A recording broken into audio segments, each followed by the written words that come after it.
राधे राधे मित्रों, राधे चैनल में आप सबका बहुत बहुत स्वागत है। श्रावण माह महात्म्यम 19वां अध्याय। आज हम 19वां अध्याय का श्रवण करेंगे। श्रावण मास के दोनों पक्षों की एकादशियों के व्रत का वर्णन तथा विष्णु पवित्रारोपण विधि। ईश्वर बोले, हे महामुनि, अब मैं श्रावण मास में दोनों पक्षों की एकादशी तिथि को जो किया जाता है उसे कहता हूँ, आप सुनिए। हे वत्स्य, रहस्य में अति श्रेष्ठ महान पुण्य प्रदान करने वाले तथा महापातकों का नाश करने वाले इस व्रत को मैंने किसी से नहीं कहा है। यह एकादशी व्रत श्रावण मात्र से मनुष्य को वांछित फल प्रदान करने वाला है, पापों का नाश करने वाला, सभी व्रतों में श्रेष्ठ तथा शुभ है। इसे मैं आपसे कहूँगा, आप एकाग्रचित होकर सुनिए।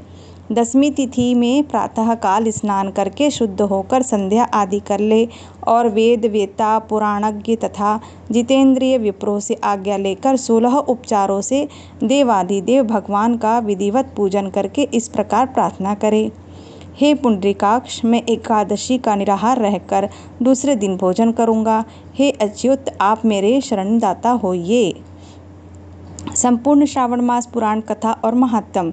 हे वत्स, गुरु देवता तथा अग्नि की सन्निधि में नियम धारण करे और उस दिन काम क्रोध रहित होकर भूमि पर शयन करे।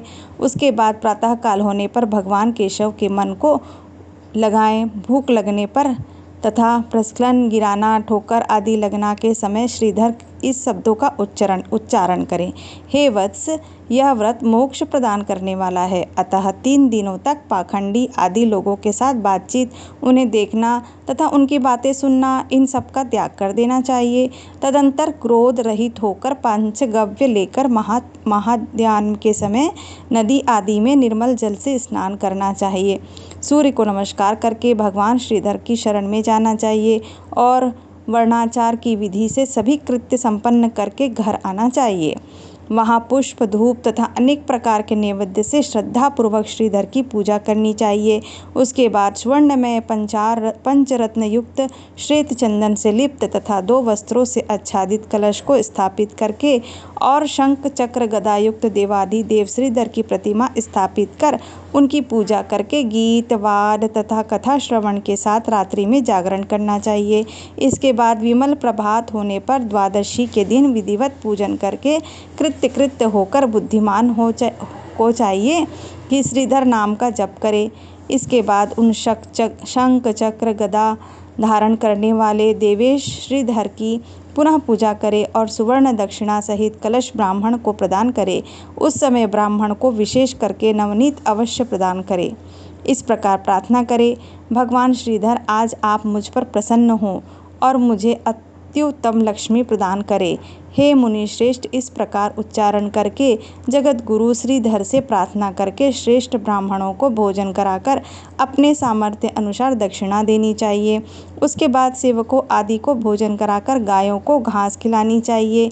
इसके बाद मित्रों तथा बंधु बांधवों समेत स्वयं भोजन करना चाहिए। हे सनत कुमार, मैंने आपको यह श्रावण मास की शुक्ल पक्ष की एकादशी व्रत विधि बतला दी। इस प्रकार कृष्ण पक्ष की एकादशी में भी करना चाहिए।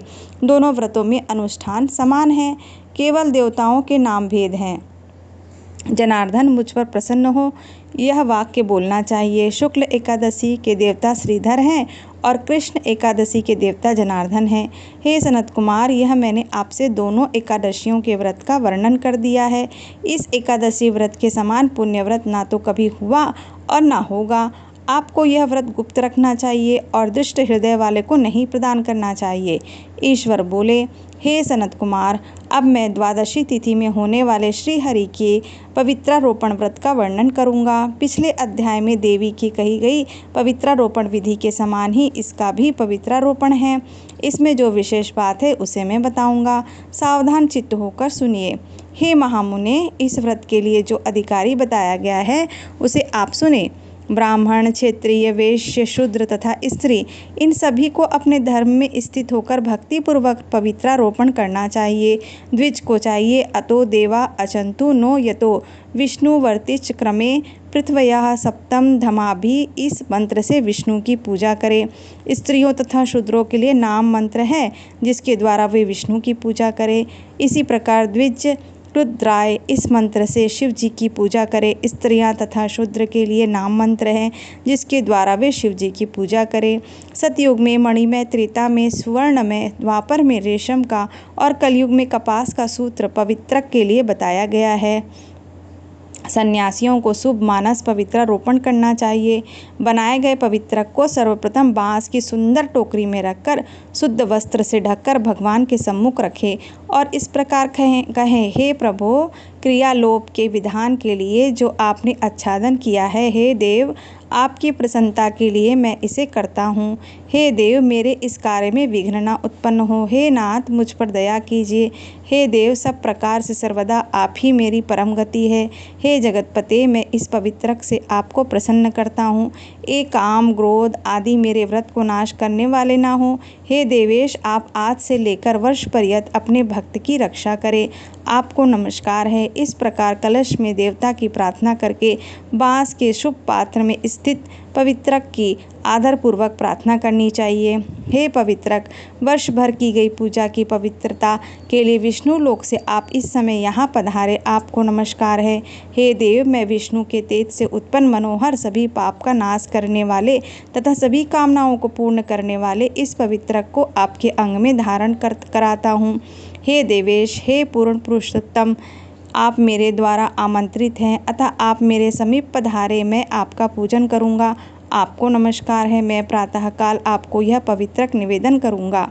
उसके बाद पुष्पांजलि देकर रात्रि में जागरण करना चाहिए। एकादशी के दिन अधिवासन करें और द्वादश के दिन प्रातःकाल पूजन करें। पुनः हाथ में गंध, दुर्वा तथा अक्षत के साथ पवित्रक लेकर ऐसा कहें, हे देव, आपको नमस्कार है। वर्ष पर्यंत की गई पूजा का फल देने वाले इस पवित्रक को पवित्रीकरण हेतु आप ग्रहण कीजिए। मैंने जो भी दुष्कृत किया है उसके लिए आप मुझे आज पवित्र कीजिए। हे देव, हे सुरेश्वर, आपके अनुग्रह से मैं शुद्ध हो जाऊं। इस प्रकार मूल मंत्र से संपुटित इन मंत्रों के द्वारा पवित्रक अर्पण करें। उसके बाद महानैवेद्य अर्पित करें, निर्जनाकार प्रार्थना करें और मूल मंत्र से धृत सहित खीर तथा अग्नि में हवन करें। इसके बाद इस मंत्र से पवित्रक का विसर्जन करके इस प्रकार बोले, हे पवित्रक, वर्ष भर की गई मेरी शुभ पूजा को पूर्ण करके अब आप विसर्जित होकर विष्णु लोक को प्रस्थान करें। इसके बाद पवित्रक को उतारकर ब्राह्मण को प्रदान कर दें अथवा जल में विसर्जित कर दें। हे वत्स, मैंने आपसे श्री हरि के इस पवित्रारोपण का वर्णन कर दिया। इसे करने वाला इस लोक में सुख भोग कर अंत में वैकुंठ प्राप्त करता है। इस प्रकार श्री स्कंद पुराण के अंतर्गत ईश्वर सनत कुमार संवाद में श्रावण मास महात्म्य में उभयक एकादशी व्रत कथन और द्वादशी में विष्णु पवित्रारोपण कथन नामक 19वां अध्याय पूर्ण हुआ। आगे के अध्याय में हम फिर श्रवण धारा में बहेंगे। तब तक के लिए हर हर महादेव। राधे राधे।